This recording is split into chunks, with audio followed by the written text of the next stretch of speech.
vocals, and that was a great place. I mean, you mentioned some of the artists that you've worked with.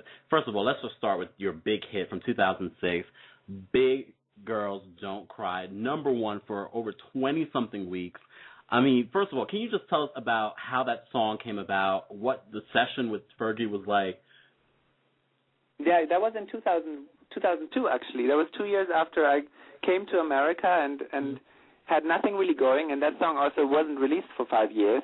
So actually, some of those old songs did get somewhere. That was one of them that actually did go somewhere. And that was, I had a Sony publishing deal at that time, and when I moved, it was a Sony publishing deal I signed in Germany, and that continued through my first 2 years in America. And there was Jim Valutado. He's a publisher at Sony. He said, look, here's this girl. She just left Wild Orchid. She wants to do a solo record. You want to try a day with her?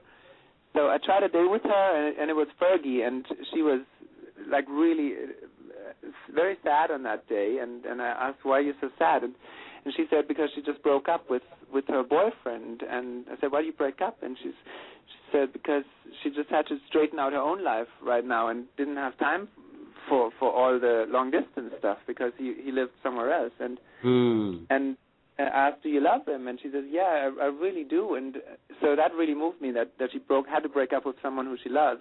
And I thought, why don't we write a song about this? This is really deep. And so she got pen and paper out and started writing. And so the first verse came about that way. I had the guitar, played a little bit along, and so we had the first verse pretty much written in no time.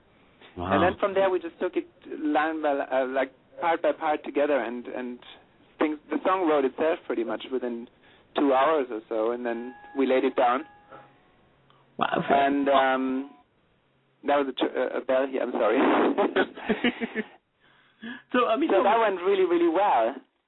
Went very fast, and in that evening we finished the demo, and everyone liked it, but Fergie, I think something with her solo deal didn't quite move forward, and she met my manager, David Sonnenberg, around that time, and he suggested for her to join the Black Eyed Peas as a strategical move for her own solo career. And back then I thought, what a stupid idea, you should really go solo now. But in retrospect, it was right.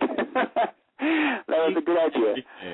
Timing is truly everything. I mean, it's a great record. It went on for 21 weeks, #1. You won 2 years in a row, ASCAP Song of the Year.